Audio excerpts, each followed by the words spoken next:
All across the country, people are finding creative solutions to protect the environment with resources right in their own backyards. Despite real obstacles and great distances, all these people, entrepreneurs and politicians alike, are united in a common goal: leaving their corner of the planet just a little bit better than how they found it. At the University of Wisconsin-Madison, politicians and educators occupy the same space, but haven't always shared the same objectives. Professor Marianne Fairbanks, an accomplished textile artist, is adding to the growing solar energy movement by developing affordable solar textiles, everyday, wearable fabrics from locally sourced fibers that can harness the power of the sun and charge electronics. Meanwhile, a new state administration shares her belief that in order to move forward, more diverse voices must be heard. So I think it's also about making connections across disciplines. So at that point in time, we reached out to the solar engineer who was just doing kind of sort of home installation engineering projects around solar, and we said, hi, we're some artists, like we have this idea, will you help us? And I guess he agreed. I don't think we ever even paid him. We paid him for supplies and materials, but we didn't pay him like any sort of commission fee for his work. But it became this really fun way of working with people in other disciplines outside our particular skill set. And we made a newspaper dispenser bin that took in the sunlight during the day, and then at night we hollowed out the belly of the box and it distributed light at night. So we wanted it to sit on street corners and sort of add light to potentially overly dark areas of the city. So that was another initial, it's small baby steps to get to these bigger ideas. But after we had done that solar project and we had found where to source solar panels, we realized that there was flexible thin film panels, and we thought, again, it was kind of political, but it was way back in 2002, 2003 when it was the lead up to the Iraq War.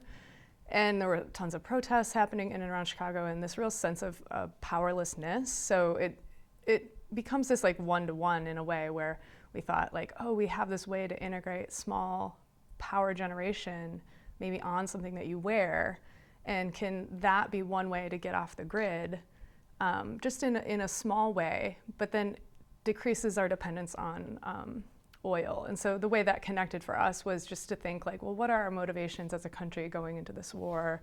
Sort of, there was lots of different messages being sent to us as the public, but one thing we knew is that we had this undying thirst for oil, and that seemed like a big thing that was driving those decisions at the time. And so it was definitely another project motivated by sort of political action, I would say.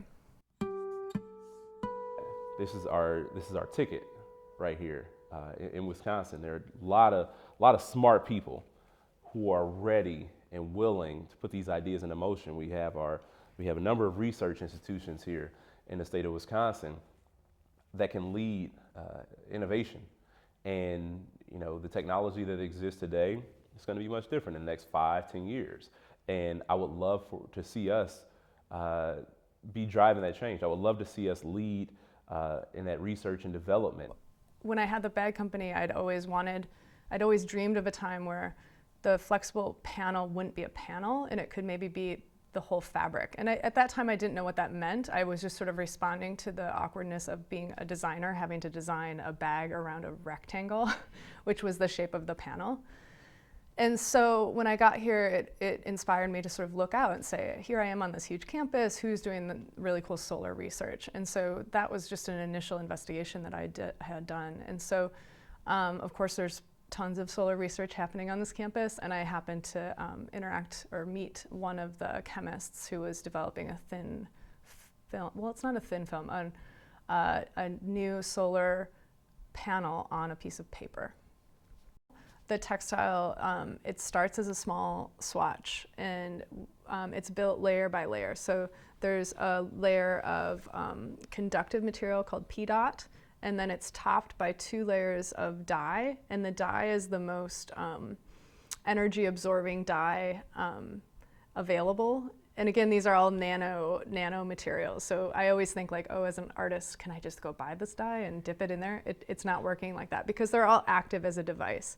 So within all solar, or even the flexible panels that we used to use, the energy gets in and then it bounces around and then travels to these like fingers that then collect the energy. So in this case, we're again making a bottom substrate on the textile itself that is conductive, and then it's topped by 2 layers of dye, and then a final layer that is also conductive. So it's kind of like a sandwich. We talk about it as like a 2 layers of bread with ham and cheese in the middle, and that is what's necessary to create this solar textile device.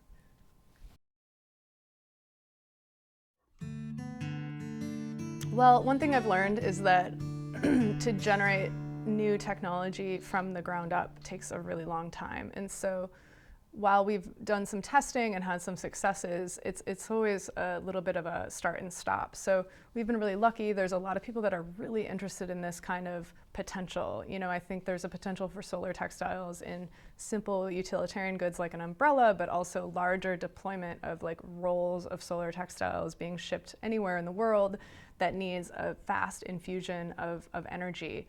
In maybe disaster scenarios or refugee camps or something like this, where, it's so portable and so distributable that, perhaps it can solve some short-term energy needs, if not long-term.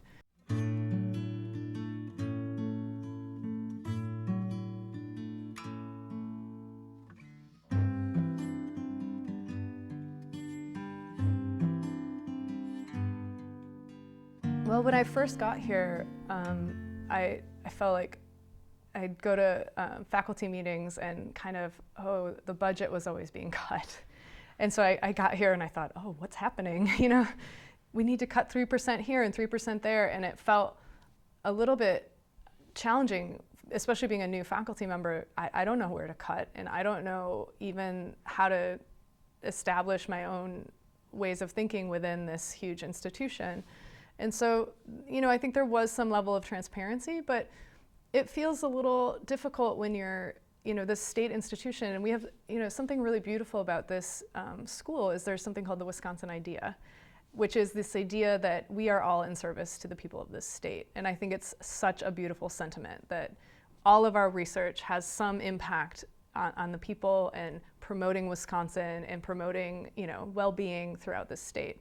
So the idea that that could be cut from our sort of bylines as an institution is really sad, because I think, we want to connect with the people, and we want our research to be relevant across the state. And so that was another really huge moment of sort of identity crisis, I think, when we knew that was sort of maybe going to be cut from the, I think it was like the early constitution of the university.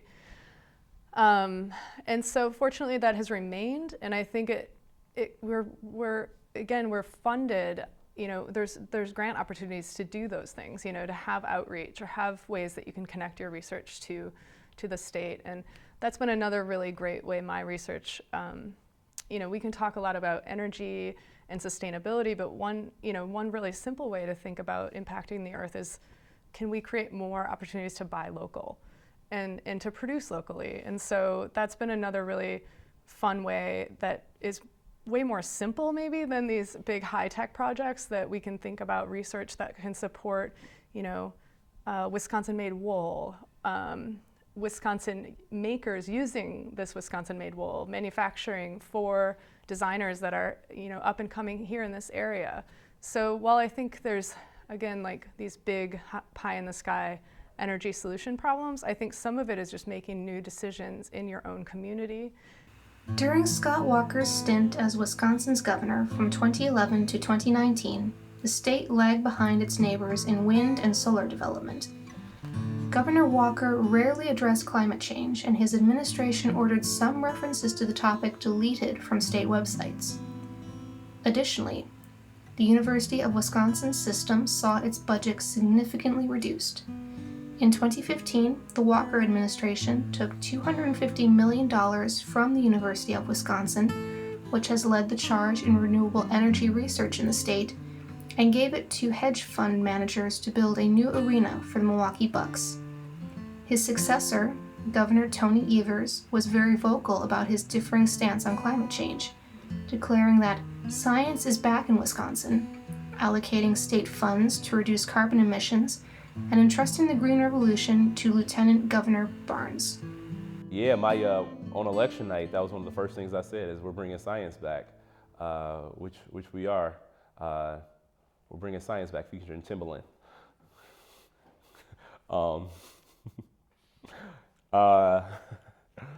That happens, again, we put new science positions in the budget for Department of Natural Resources to make sure that we're making informed decisions, to make sure that when it comes to the choices, the permits that are being allocated aren't happening on a political basis, to make sure that they're happening on a fact basis, which is important. You look at an issue like Foxconn, where they got permits that they probably should have never been granted, air quality, water quality, and it's a scary thing to think about, having a Department of Natural Resources being culpable in environmental degradation. No longer will they just be able to get away with whatever they want to get away with, as they have been able to for the last 8 years.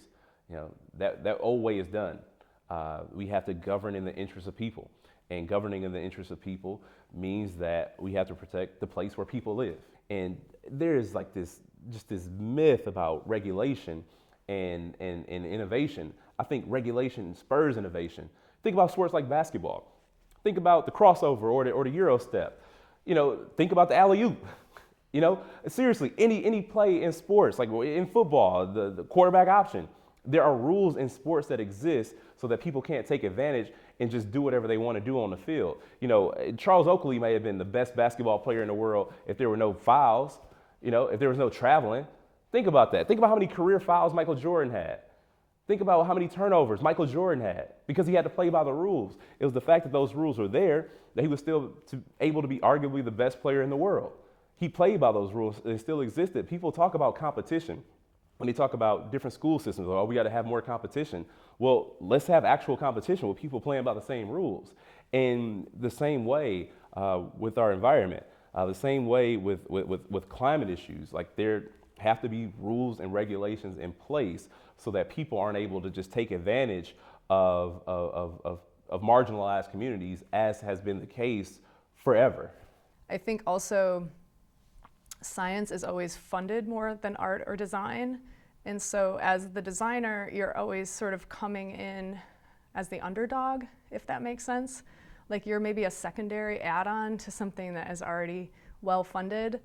And I would like to see that even out a little bit more, where scientists and engineers sort of think about artists and designers more holistically in the process to make a, I don't know, that I think there's so much that we could offer early on in a generative and truly collaborative way, that it's not an add-on at the end, like how do I make this look better, or how do I bridge a gap from one audience to another audience. So I don't know, I think it's going to have to be a huge model shift for everyone involved, from the funders to the researchers, of what we are really championing, especially in an academic institution. I think consumers should be a part of the conversation. I think science should be a part of the conversation as well. We can't just leave it all to the private market and say, well, you know, this person ran a successful business, they must have it all figured out. You know, interest and profit don't always just have it figured out, and most times they've figured out a way to get over. So with that being said, the actual consumer is rarely a part of this conversation. People who have dedicated time, their lives to the research aren't always a part of the conversation. So yeah, put private market in this conversation, put governance in this conversation, but also put other people in this conversation too. Put the person who's gonna be impacted in this conversation. Put the experts in this conversation as well. And let's come up with real solutions. Let's have everybody at the table and have an open conversation. Let's have a conversation in earnest. Well, and also, like, again, as a person who's looking at textile design and repeat prints, I think to myself, like, this is how this is informed. Like the way that we've designed the panel, The solar textile is all based on like this small repeat, right? Like this stencil that has to be cut, and it's a small repeat size. And so I think, well, again, what if that repeat size and that the design of the solar textile has more to do with, you know, the history of, I don't know, Japanese stencil cutting, or something more local, you know, where we have looked to these other designs, what's in trend right now, what people want to be wearing or want to have near them, and have those design decisions inform the way that it's looking as a piece of cloth. I mean, I think that's going to be important no matter what, because it's, you know, if it's ugly, no one's going to want it. So I think it also has to have some aesthetic appeal, some beauty, but also be the highest functioning solar textile it can be. There are thousands of components to a windmill, for example. You think about manufacturing of a solar panel. All that stuff has to be built. We can build all these parts, and we can do that right here in Milwaukee. My father, I talk, you know, if I say this in speeches all the time, or at least I used to. After the EPA was created, they had the Clean Air Act. After the Clean Air Act was implemented, vehicles had new emission standards. Cars then had to have catalytic converters. And my dad built catalytic converters for 30 years on an assembly line. So that is where opportunity exists. So I think that a lot of our students come and they know that they'll have a place, maybe in industry, but it is fun when you find a student or a group of students who are interested in entrepreneurialism. So yes, I think being an entrepreneur is hard. I think there's no doubt about that. But I think one of the things that I love about teaching a class that I teach called Wearable Technology is that it sort of gives them the ability to try something they've never tried and to imagine what it might be like to develop a product that they could potentially bring to market. And so whether or not they actually do that, we always bring in people to think about entrepreneurial business and startups, so we introduce them to sort of thinking about that. And I think sometimes when you treat them as scholars and entrepreneurs, then they start to see themselves that way, you know. And so perhaps in other classes they've never had someone say like, oh, are you going to start your own business when you're done? But if you plant that seed early enough on, maybe they start thinking about other opportunities when they get out of school. And so I think having a class like, you know, that has them thinking about the future, and not just like the future like 1 year from now, but like what is the long-term future, or not even the long-term future, what's going to happen in 10 years, 20 years. And so I think those are the things that I get really excited about too, is like having them project into sort of what's coming next. How can they contribute to what's coming next in a way that, again, isn't going to necessarily hurt the planet, or has not a short-term sort of sort of value, but a longer-term value system that could, you know, potentially be good for the planet and also sustainable as a business. And I think that's sort of the challenge of the next generation of entrepreneurs. UW system, like I said, we have a number of research institutions across the state, and a lot of them are already engaged in research around renewable energy. And I think this is where the Wisconsin idea exactly comes into play, because education should extend beyond the classroom. And this is where people can become active in the communities where these universities exist, in hosting conversations, being proactive in the outreach, letting people know what opportunities are out there that exist for them to be more energy efficient, to be more earth conscious. So there's all kinds of ways for the university system to be effective, especially in this regard. But most of it, a lot of it, I would say, starts at a younger age. Universities partnering with schools in the area to make sure that students are learning more sustainable practices. We have, I was at Aldo Leopold School in Green Bay, and you know that is the driving force of that school. At Aldo Leopold, the environmentalist himself. I mean, these children. I went to this school, and I sit down, and the teacher, before I got there, they wrote me a letter, and you know they said they liked that I supported the environment, and so I was like, I gotta visit these kids. So I went to see them, and the teacher, well, they call him by his first name, Ned, great guy. He's also on the city council in Green Bay. But he said, all right, Lieutenant Governor, the students have all drawn their blueprint for what renewable energy is going to look like. And I mean, you should have seen some of these ideas. Some of them were so good and so drawn out. Some were really out there. Somebody wanted to harness the power of tornadoes and the lightning to produce energy. A little far out there. We're not there yet. We're 2019, not 3019. But we can get there if we try. But we also, there were some really good ideas that they had about, whether it's like waste digestion, whether it's wind, water, all sorts of stuff. So these kids who are in first grade, that kind of knowledge, that kind of understanding, that kind of thinking is not going to go away. That is going to be the way they think for the rest of their lives. So the more we can promote that in schools, especially elementary schools, that'll go a long way to help us as a nation, as a globe. In the city of New Orleans, the idea of endowing children with the tools to reshape their communities in a sustainable and responsible way is equally embraced. While university-level research is valuable, empowering children to be activists and leaders creates immediate change in the home, at school, and in the local community, like ripples on a pond.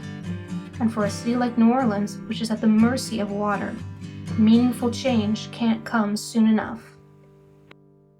My name is Amy Stelly, and I am currently the president of the Urban Conservancy's Board of Directors. Yeah, my name is Dana Ennis. I'm the executive director of the Urban Conservancy, which is a nonprofit that's been here in New Orleans since 2001. We collaborate and lead to strengthen the urban environment and local economy.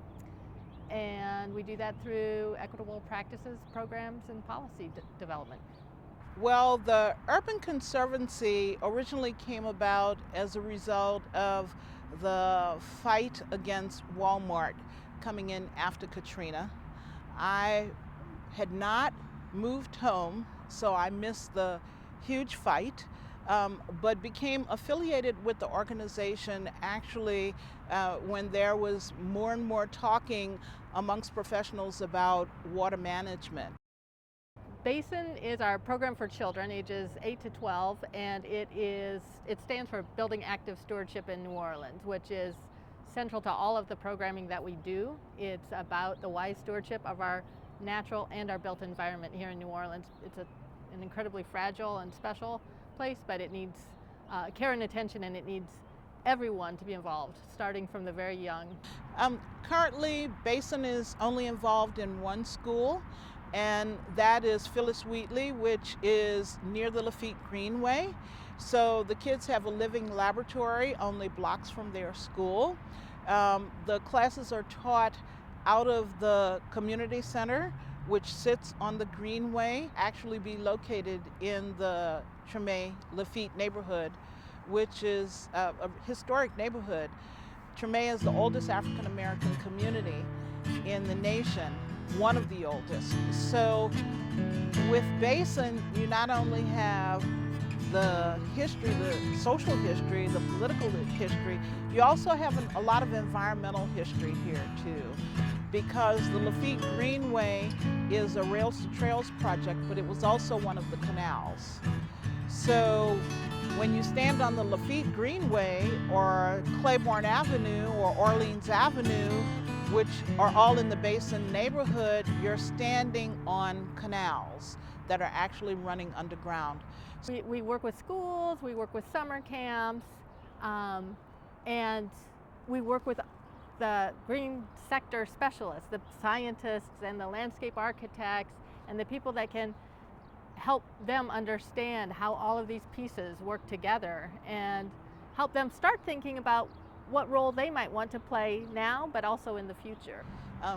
Urban Conservancy is fortunate enough to be affiliated with a lot of professionals, and the groups of professionals run the gamut from planning professionals, landscape architects, and then we have local business people too. So it's a great mix of people who understand water, but also people whose businesses are affected when it floods.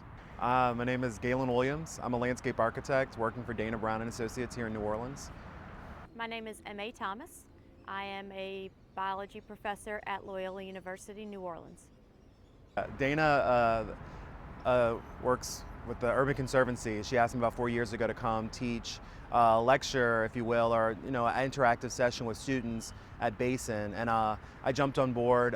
They really focus on stormwater management in New Orleans and educating youth on what it means and how to start thinking about water differently in the future.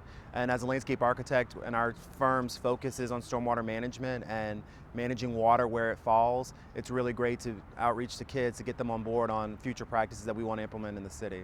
So we want to show people what you can do just at your home in order to make a difference with respect to water. Instead of putting concrete down in your front yard so that you have a place to park, the Urban Conservancy and some other groups have these grants available, and we want people to know that. They will give you a certain amount of money to get contractors to come out and remove the concrete, because concrete isn't permeable. You need an area where the water can go so that it doesn't end up in our streets or eventually in our homes.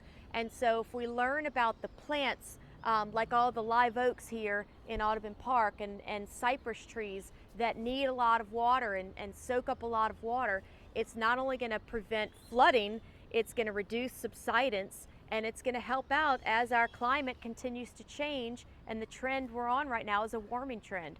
So if this warming trend continues, we're going to continue to have higher and higher sea level. So the first thing I normally teach is that what a landscape architect is. Plants and landscaping, if you will, have a big part to do with managing stormwater. The plants soak up a lot of the water that we're managing. So understanding that relationship of that, we design exterior spaces that help manage stormwater by planting trees and planting stormwater loving plants is the first thing I teach. And then what we do, trying to educate the kids on what the profession is. Secondly, it's the involvement of what the water actually does to make the trees healthier, and what trees and how to identify them are great to plant in these situations. Our motivation for starting Basin 6 or 7 years ago was the realization that kids can be a really critical part of our stewardship plan. And what we realized is that everybody, in understanding our water situation particularly, and how we learn to live with water, because we get so much rain and we are so threatened by flooding, that it was really important that we inspire them and to be curious, to wonder, to observe as kind of a baseline to really dig into these super complicated issues about stormwater management and green infrastructure, all these $10 words. So the city of New Orleans is actually celebrating its 300th year, and the part that most people know around the world is the French Quarter. The French Quarter is well known. It is the oldest part of our city, and there's a reason why Bienville and Iberville settled the city in the French Quarter. It is the highest land around, and it's positioned right where the Mississippi River turns. It has a sharp turn, and so it has built up a lot of sediment in that area. And so as you move further upriver from the French Quarter region, and a little bit downriver from there too, that's the highest part, that's the highest ground in our city. And so as you go from there and you traverse around the Crescent City, which is the shape of the river right here around uptown New Orleans, you'll see that those are the older homes. They're also the nicer homes. They're the ones that have been here the longest. And that's because there's the highest ground. So like those areas did not flood in a major storm like Katrina. And so as you go away from the river toward our lake, it gets lower. So what a lot of people don't know is where we're standing right here in Audubon Park is land that is only about 6,000 years old.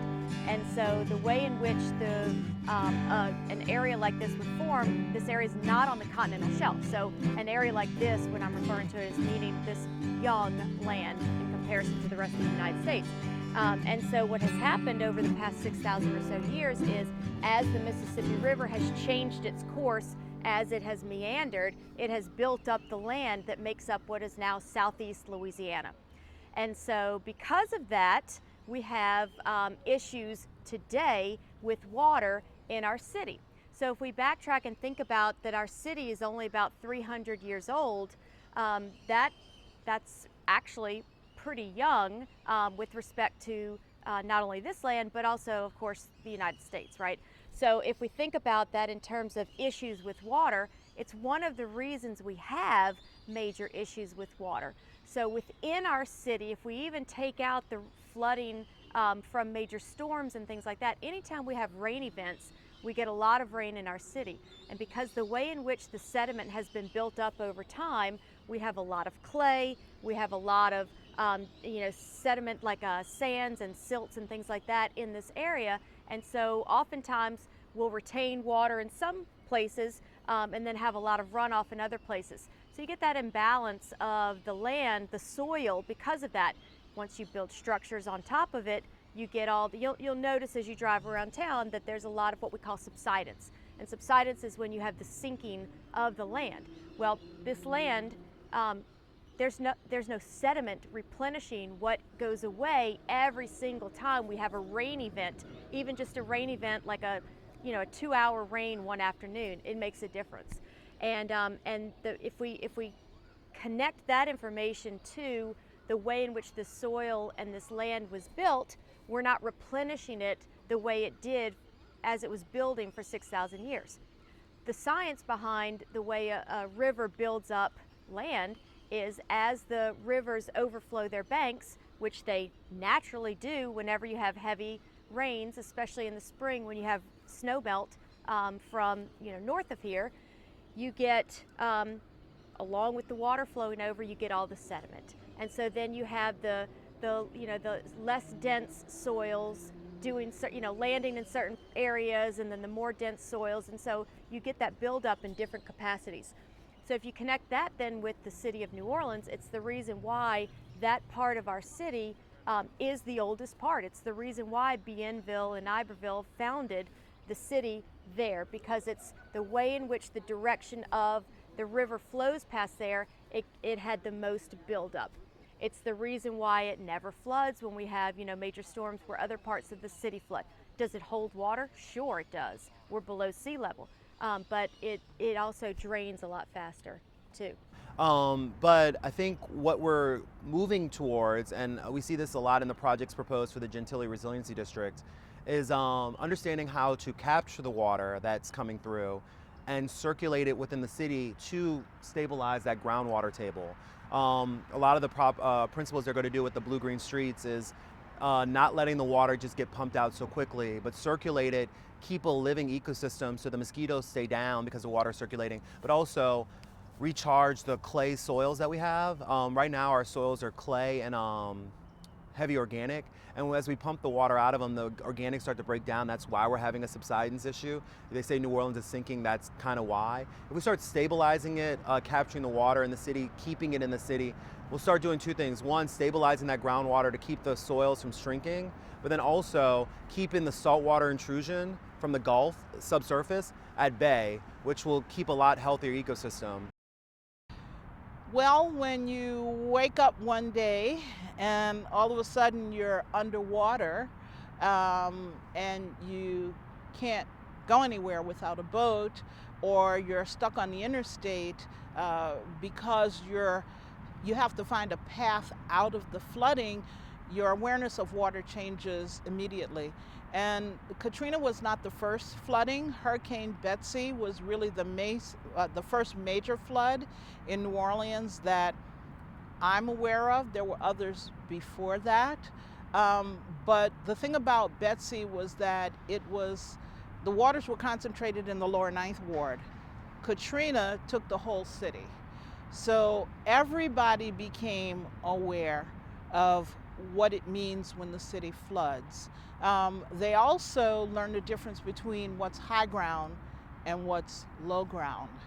So now you're seeing neighborhoods like Treme, which are considered high grounds. We're part of the sliver by the river, and that's the high ground in the city, and the land has become much more in demand because people don't want to live in areas that they know will flood now.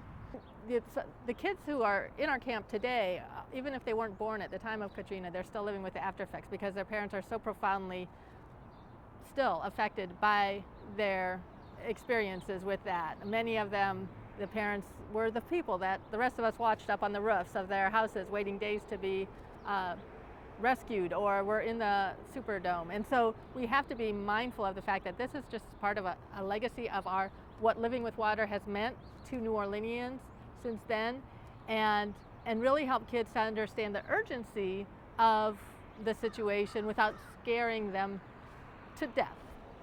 So the reason why the city has water issues when there is a rain event, a big storm, it rains for 24 hours, 48 hours at a time, is because we have to have help getting the water out of here, okay? And so historically, the past 100 or so years, that's what we've done. We built a system where we have pumps in different parts of the city, and as the city has grown, we've had to add these pumps. But essentially what they do is they take the water from parts of town, they channel it into the different canals. In this area, the uptown area, all the water goes to one canal not too far from here, and it gets pumped to the parish line, and then once it hits that parish line, it takes a 90-degree angle turn, still with the use of these pumps, to get out to the lake. And that's where the water has to go. So if those pumps are at capacity, if some of them are not working properly, if somebody falls asleep on the job and doesn't turn them on, because that happens as well, any kind of failure to the mechanism that works those pumps causes parts of our city to flood, especially the lower parts in our city that are further away from the French Quarter region. When I first moved back to New Orleans about 5 years ago, everyone was still on the mindset of, especially post-Katrina, get rid of water as quickly as possible. They make mosquitoes, drain, pump it out. And now slowly but surely through the work we've done and work Dana's done and other organizations and the collaborative have done around the city, everyone's understanding it's more important to manage the stormwater. We've recently had a storm where the pumps didn't work, and we saw the water gathering in the streets and they had nowhere to go. On August 5th of 2017, there was a big flood that nobody probably heard about, but it was because it was just a microburst. It was just a 9-inch rain in 2 hours that drastically flooded the city, and it had profound political and social and economic consequences for the entire city. But it was a microburst. It was just a big, fat, heavy-duty storm. It wasn't a named hurricane. It was nothing that would make the national news, and it resulted in drastic house cleaning, if you will, of the Sewage and Water Board. And it just brought to light a lot of lingering issues and problems on a lot of levels. But people's houses were flooded, their apartments were flooded, their cars were flooded. On August 5th, 2017, an extreme microburst dumped as much as 8 inches of water in 3 hours in New Orleans. While the city is protected by systems of pumps operated by steam turbines, this system hasn't seen significant updates since first implemented just before World War I. During the August 5th flood, only 2 of the 5 turbines that power the pumps were operational. At one pump station, lack of adequate staff meant the pumps remained off for several hours after the flooding began. According to eyewitnesses, water remained stagnant most of the night and into the next morning. The event prompted questions about management at the Sewage and Water Board, particularly regarding why much of the federal money allocated to the agency after Hurricane Katrina remained unspent. And because it came out of seemingly nowhere and caught people so unaware, it really did send a lot of people back to Katrina. Like, sort of, what is this, and how can we continue to live here? And are we safe to continue to live here? And the answer that we're giving people, and the reason that we're so committed to Basin and getting the kids involved in this, is that the answer is yes, absolutely, we can continue to live here.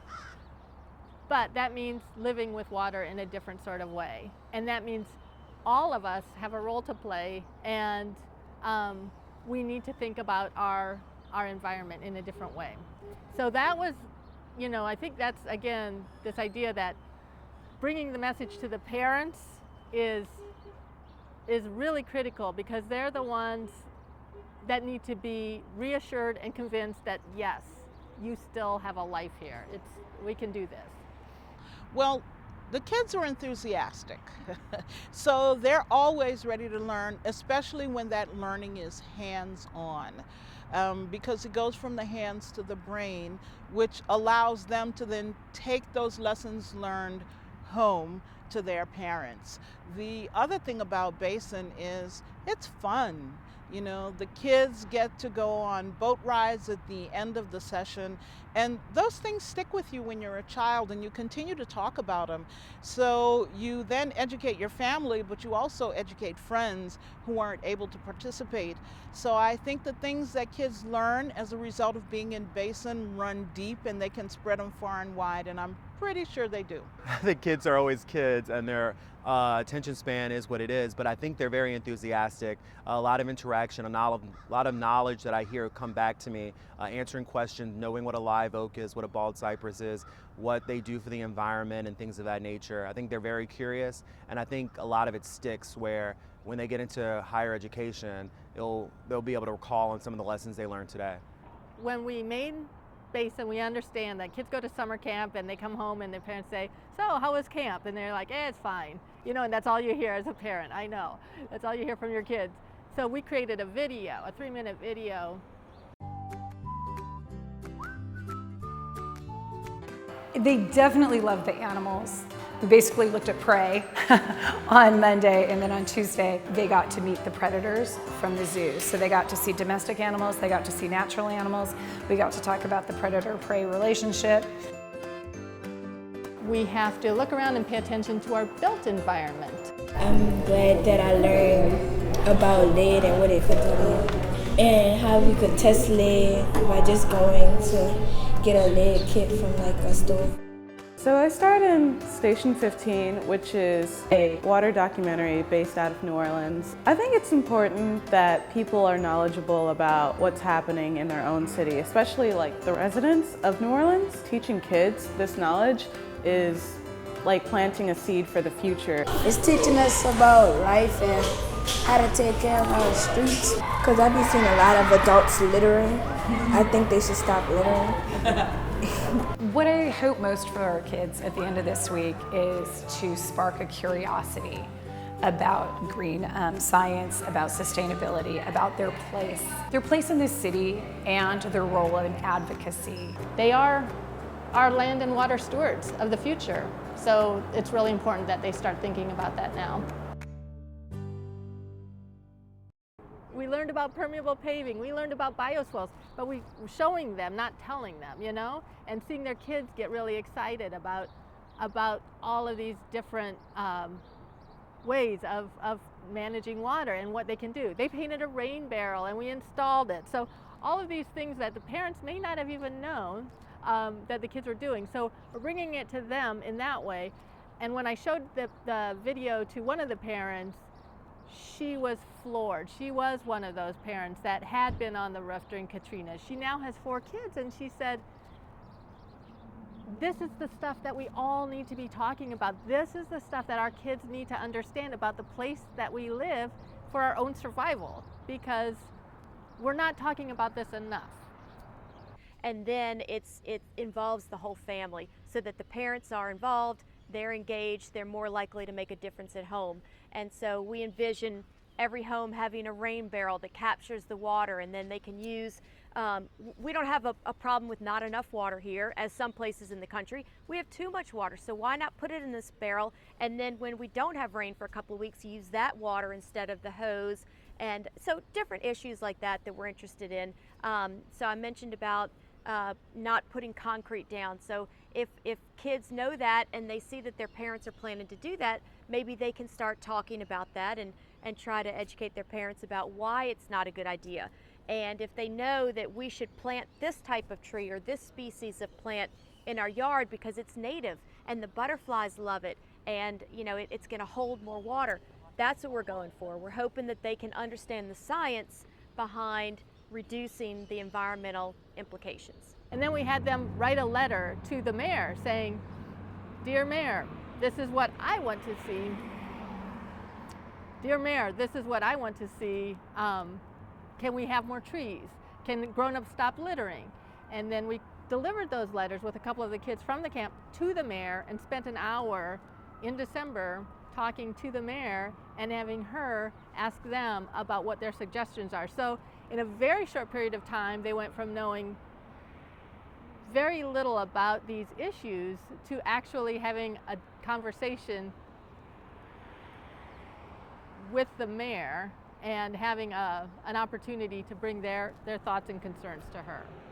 And so organizations like Basin are important because they are trying to educate, or they are educating students, young kids, to better understand environmental issues and to better understand why that's important for nature, and learning how to look at nature differently and understand just their surroundings, to teach them to be better stewards of the environment. And so once they become voting age and adults and can make decisions for themselves and about anything in our community, it's important that they're going to understand about being good stewards for environmental issues as well. And so that's something that we're hoping that they get out of their participation with Basin, and that's one of the reasons why I like to be involved and get my students involved with the organization, because if we can educate every single person in the city so that they can better live with nature and understand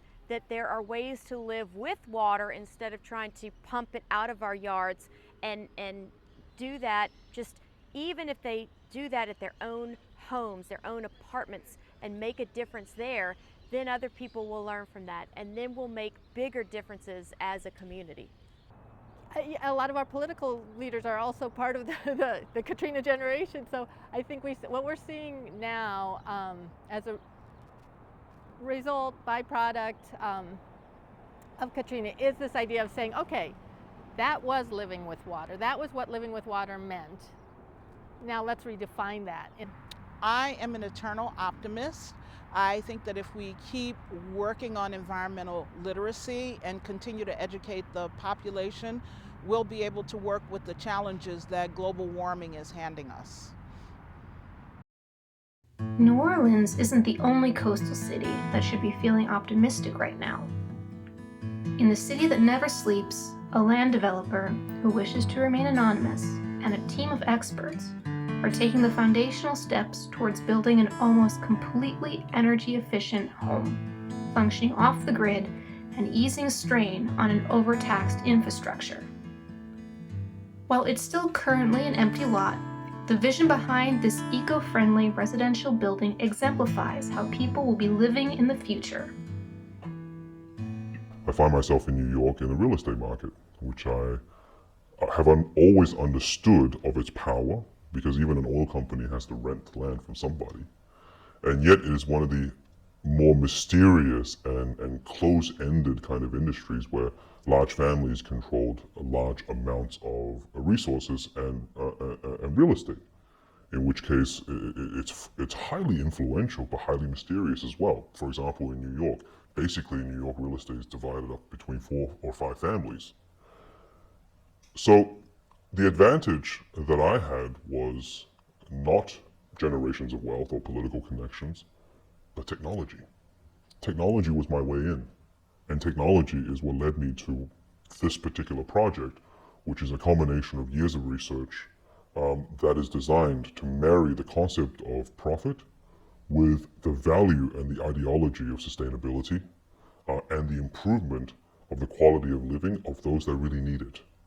Knowing what I know, having a small little success and having a small footprint in real estate in New York, and having this connection to such an amazing resource, and that is a generation below me, or rather younger versions of the millennials, I was able to create a project in the current climate, and I was able to find people that thought the same way as I do, that wanted to use their expertise not just for a paycheck, not just for a boat, but actually mean something, not waste their talent. and not waste their time. And working along with these guys, not just in the US, but around the world, has not only further driven me to get even deeper and deeper into this field, but I can very much see myself spending the rest of my life committed to this type of development and this type of, I guess, education. So the buildings that we are talking, the project that we are talking about is, a multifamily residential project that is located in the urban fabric of the city of New York.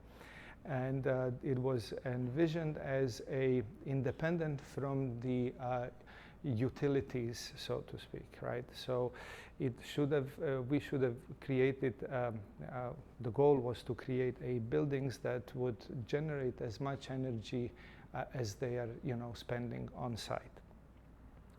And we had a couple of, surprises waiting for us, and but we were able to create not completely net zero buildings, but close to. The technology of this building is based on one of the most difficult sustainability self-certifications in the world, called passive housing, from the German institutes.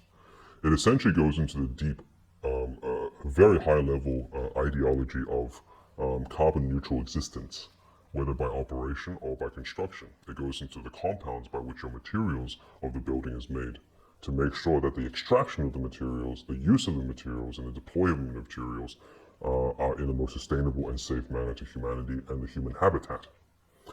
I think we're one of the first or second in New York City to achieve that certification or design. So through that certification, we were also able to drastically improve the performance of the building. The intention is to use an anaerobic digester, which would enable us to treat the on-site sanitary waters and produce methane, and in turn the methane by means of generators into electrical energy. So we would not send the sewage into the street and discharge the sewage into the already existing city infrastructure. We would keep it on site. We would treat it by means of anaerobic digestion, produce methane, and then burn methane to generate the heat and electrical energy. Yes, and this kind of is compensating for not favorable orientation of the building itself. So this additional boost is getting us closer to the net zero that we cannot achieve because the orientation and the orientation and exposure of the structure to utilize passive and active solar. This particular building operates at such a high level that its envelope and the design and modeling of the building is sufficient enough to create its own artificial atmosphere through simple passive means, such as no leaks, such as no unnecessary thermal bridges, no cracks in the wall. And the choice of our materials allows us to achieve a high level insulation of both temperature and atmosphere, which requires then very little energy to manipulate, such as your traditional air conditioning system or your heating system. Using some of the technologies that are readily available at a very commercially viable prices, we're able to create we select energy efficient appliances, we select energy efficient mechanicals, from elevators to heat pumps.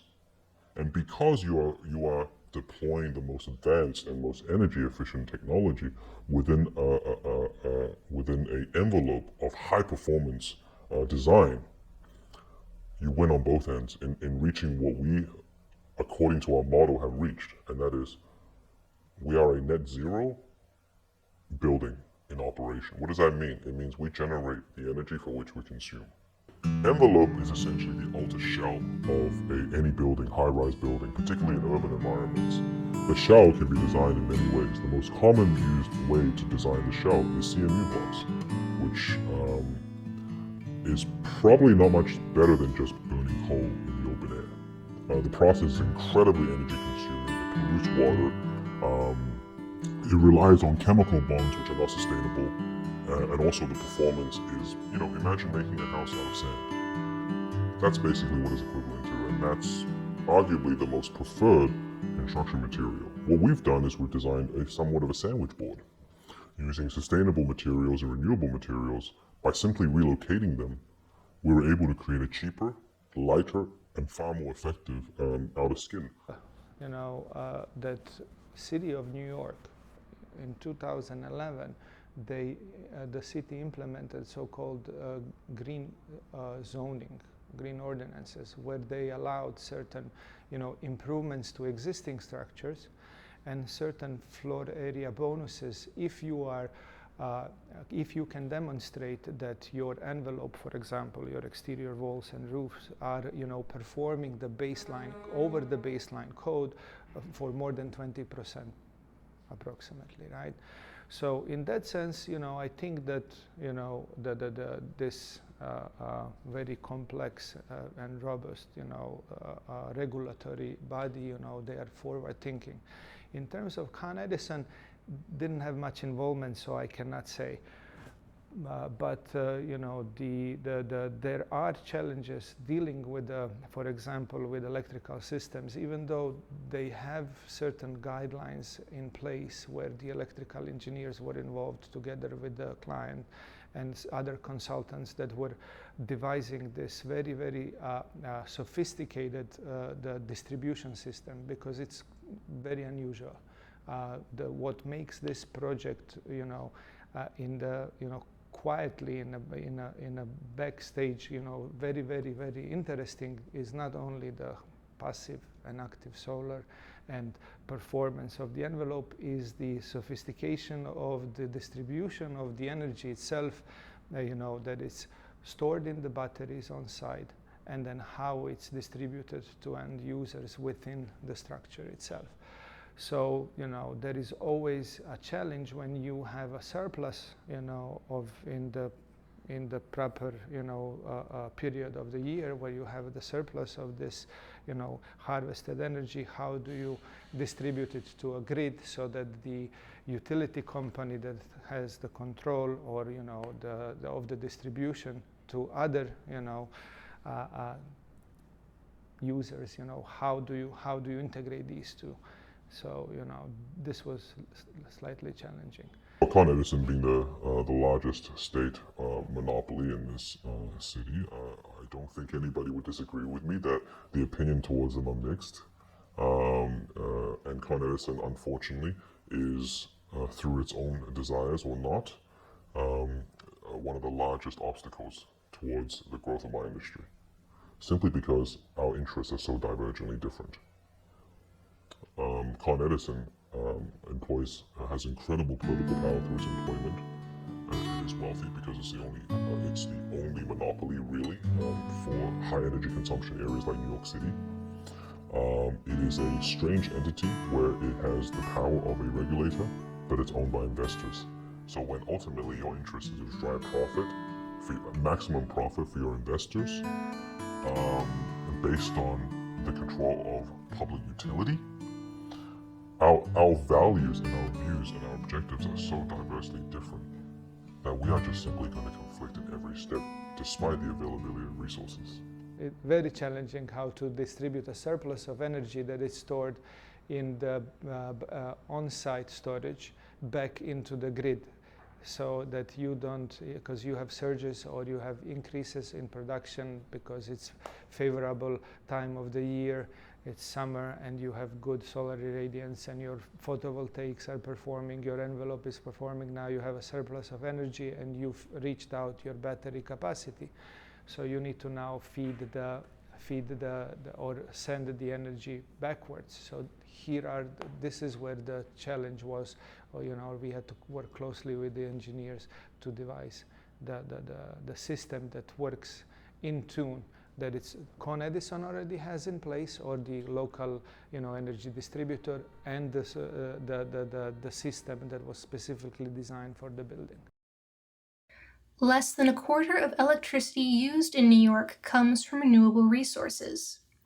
New York State does not require the Utilities Oversight Board to include a consumer representative, meaning all its members are part of the private industry, and consequently, investigations into a monopoly like Con Edison tend to not go anywhere. However, more and more New Yorkers are demanding that the energy needs of the city be handed over to the public. We reached out to Con Edison, but they did not respond to our request for a comment. So, we've created certain energy agreement usage agreements between, or we propose to create certain energy use agreements between us, the operators, and the tenants, where we sit down and we agree. This is the energy that is produced carbon-free. This is the energy that you can use free, which will directly cut up to 20 to 25% of your cost of living immediately. Now, $100, $150 to me a month may not make much of a difference, but I assure you, for the average family in the United States, particularly here in New York, in the non-Manhattan suburbs, $100 to $150 can go very far towards the standard of living of a household. And we are still allocating 40% above the median of the international average of energy consumption per family. There is absolutely no logical or scientific reason that an average American family cannot reach those numbers, especially considering the technology I've just described to you and the technology advantages we were providing to them. It's just a matter of motivation. And that's why I say that there is an educational aspect of this. We can show that you can help yourself. Give power back to the person that is, give power back to the person that is the consumer of the energy. It just makes sense, to implement these strategies. But we all need to make an effort to educate ourselves. Doesn't matter if I'm a homeowner or if I'm a developer, an architect, or a professional. Only by recognizing or being curious about what these people are talking about, how do I benefit off of it? And if you realize that the benefit it's not immediate, but it occurs over time, and then it's not only financial benefit, and it's really difficult, I must say, to talk about financial benefit even for homeowners. For example, we did also many passive homes. We designed them on similar principles like this project that we are talking about. So when we talk with the homeowners about the initial cost savings, they're not too attractive to a homeowner, right? But with this also, with the efficiency comes also exceptional indoor air quality. That is much more interesting component to a homeowner than saving few $100s on the yearly bill of the energy, right? So the comfort and quality of the ambient with some financial benefit is what will drive the implementation or adaptation of these kind of principles and methods in the home building aspect of this, home building, yeah. Because the advanced stage of the design and the modeling and the resources we've had available, we have already ownership of the project, debt-free. We are currently raising capital to start and complete the construction, and we aim to complete that from breaking ground to completion in 18 to 24 months. And we aim to allocate another 12 months of scientific observation from a third-party engineering firm with respect to performance. We also will have, during that time, collect much data that will provide the academic social aspect of the experiment, and that is comparing the energy use patterns of the family before they came to us and the energy use patterns of these families after they come to us, and gather feedback as to the type of behavioral change, if any, and the time for which those behavioral change on an average reached a satisfactory level. but you know, we all like more comfortable shoes, right? Or whatever piece of clothing, right? That and we are ready to pay a little bit more just for that comfort. You know, we are not talking about brands and, you know, high fashion and things like that, but, you know, for the winter shoes, you want them to be comfortable and warm. So same goes for why wouldn't we pay a little bit more for the comfort and quality of the indoor air environment, save some money, and also maybe helps, you know, improve the conditions, overall conditions everywhere in the world, and reducing the, you know, the emissions and pollutions and everything else that this industry is dumping onto the world. And we know that the industry is the biggest polluter. Yeah. The common theme in all these narratives is the same. Education is the key to a brighter future. There may be great distances between Wisconsin, Louisiana, and New York, but the goals of the people are the same. We want to be better, and we want a brighter future. When we realize that we are one people, undefined by location, it's easy to see how all our individual corners of the world create a united planet.